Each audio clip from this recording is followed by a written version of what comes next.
Hello one, hello all, it is the gothiest ghost of them all, Caspa in the flesh, and it's time for a review of Quadeca. I didn't mean to haunt you. Quadeca is a rapper, singer, songwriter, multi-instrumentalist, producer. The man does it all. And he's doing a lot on this album, for sure. With the title like I Didn't Mean to Haunt You, it really gave me the indication that I was gonna get something repercussive, something maybe along the lines of vindictive, but there's empathy here of someone who's done him wrong. And he's been doing this for quite a while. He's been doing this since 2015, so it's 2 years shy of a decade that he has under his belt. And when I first heard of him, I heard of him through my brother Joey Nato. If you don't know who Joey Nato is, check out his channel. He does reactions. It's kind of like what I do, except there's music and videos and such. So if you're into that, check him out. Link in the D box. Now, when I heard Quadeca's voice memos, I wasn't blown away. However, I gave him flowers. I do feel like the man's definitely talented in the traditional sense of rapping. You know, technical skills are definitely there. He could definitely rap your face off with speed. But that only, it impresses me for so long. I prefer more emotion. I prefer something I could latch onto. However, the hooks, the man has a knack for hooks. He's always had that. Production was a little run-of-the-mill at first. So when we got From Me to You, I was like, okay, production has stepped up. But I did not care for the lyrics. The lyrics left a lot to be desired, unfortunately. Now, he did come through with some songs I enjoyed, but overall, the lyrics just screamed back to the drawing board, at least in my opinion. Now, when I heard the teasers on here, I was like, okay, I am feeling this. I am excited for this album. Like, I feel like there's a different direction here. I feel like there's like an emo direction here. I feel like there's an indie direction here, and I want to go here. And I went here. And when I went here, I realized it was totally left field. Especially with the features. You got Danny Brown on here. Experimental god rapper. We got the Sunday Service Choir. God knows how he got them. And he also got Thor Harris of experimental post-rock gods, Swans. Which come at the end of this album, which we'll get into later. So definitely playing in a left field ballpark here. Because the production is something else on here. So I was like, okay.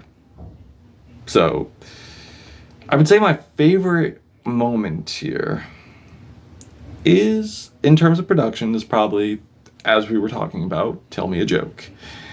Now, is that to say experimental is always good? Not necessarily, if it's not really engaging as I'd want it to be. It could either be great or trash. And I wouldn't say that there are moments on here I would consider trash, but disappointing. But I will say this too. I do respect the different direction from and opposed to his last one. And also, when it comes to the subject matter, when it comes to the lyrics, I could put aside the fiction of the album and the content, just as long as it's engaging, just as long as I feel it, because obviously he's lying about being a ghost. He's not a ghost, he's telling a story. So as long as you keep the story entertaining, as long as you keep it engaging, the production is fire, your vocal performance is fire, it can be worked with and I could enjoy it. But now that we got that out of the way, I feel what makes this album different from other albums that he had is just the ghostly feel of this album. Like, the heartbreaking lyrics, the, like, very confessional vibe here, the confessional feel, the creativity with the lyrics. Like, vocally he sounds very broken, he sounds very tormented, like, but yet impassioned. There's definitely passion behind his brokenness on here, and he brings a lot of that.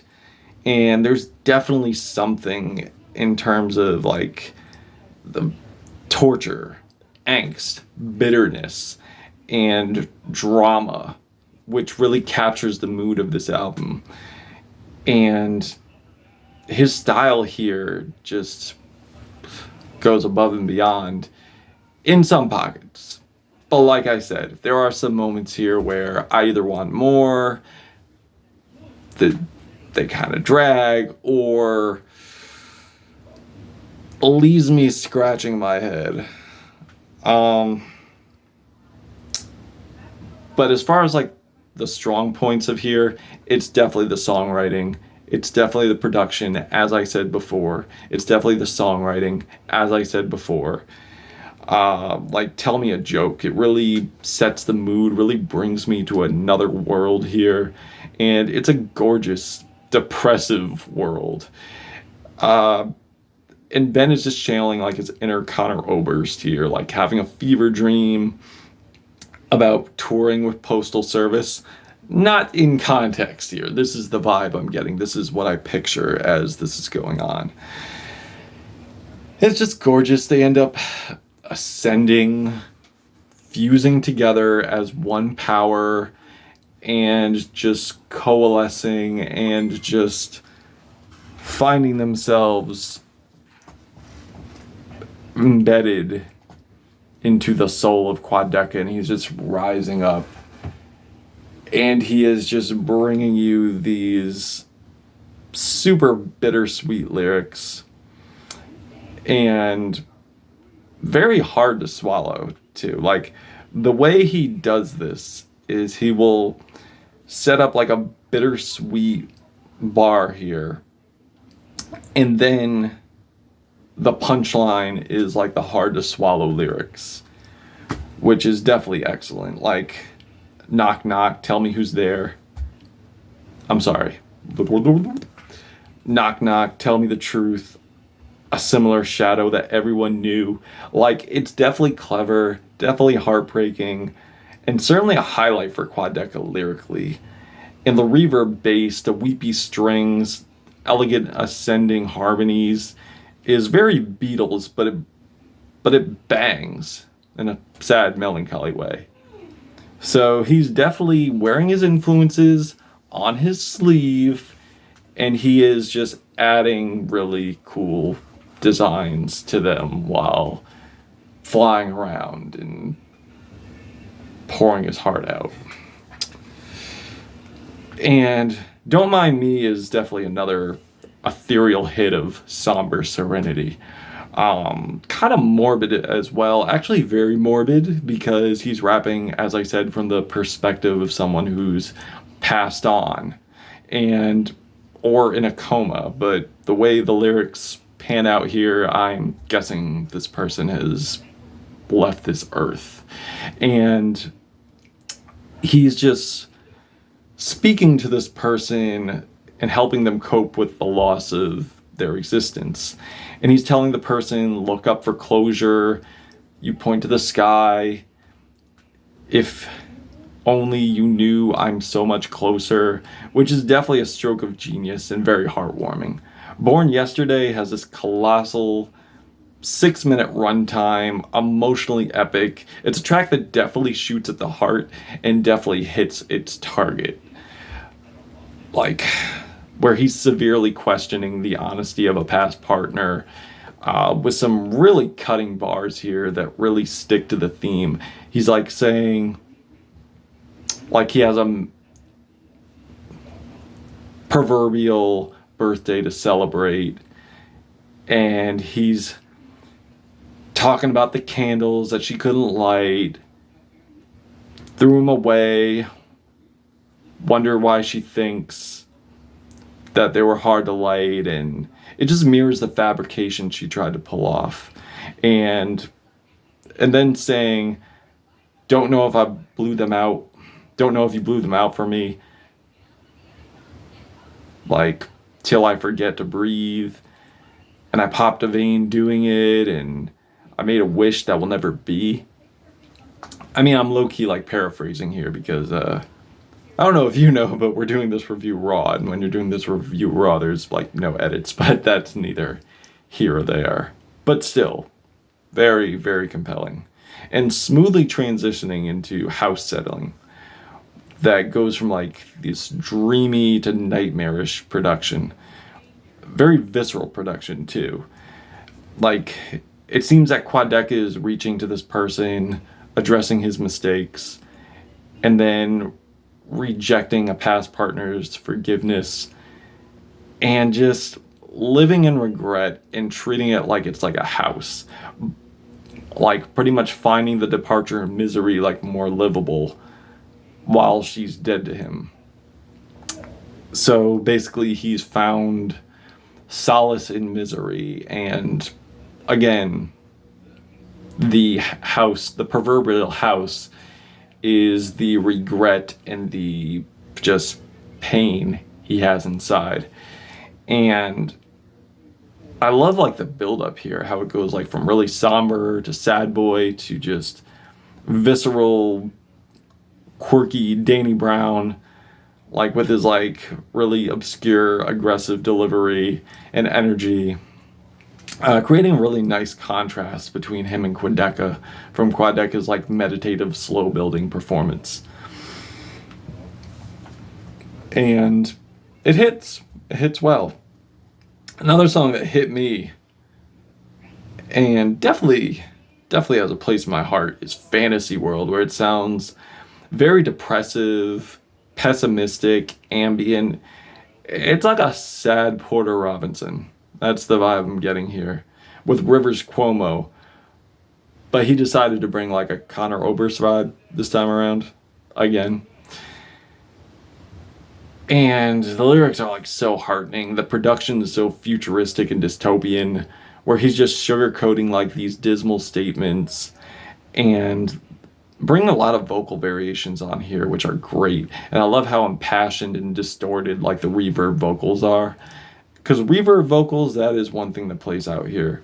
And like I said, it definitely gives it like a dreamlike, ghostly feel that this album's going for.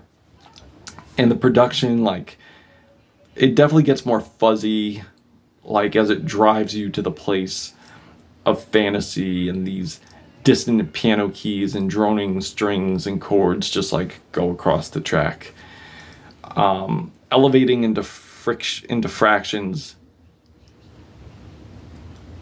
And it elevates into fractions of infinity with like these fuzzy keys, layered distorted reverb vocals, droning guitars, and the bass creeps in and out. The detuned piano keys and heavenly vocals from like the Sunday choir really add like a very uplifting vibe to it. And a great finish from them on like the back end, and Quadeca's vocals are contrasting very nicely along with them. And the message is nice too, like trying to work out a relationship with the one you love and making every minute count. So yeah, it's not perfect, but you're making every moment count. You're making every moment matter. And as I said, the moment I got underwhelmed by, it was a few moments. Like, I wish there were tracks on here that were executed better. I wish there were tracks on here that didn't drag. Like Sorry for Dying, while it is beautiful instrumentation, and I do feel like it rivals any grandiose DJ Khaled intro. I do wish it was consistently fire. Like, there are moments where the melodies are great, production is lovely, but it lulls in some pockets. Like, there are some passages I do feel are kind of weak. Not like I love the switch up, but does it come close to a Danny Brown? Does it come close to a Death Grips? Does it come close to Gorillaz JPEG Mafia? Not really. No. It's a vibe for sure, but in the context of the post-industrial lane, I feel it has more work to do. Now,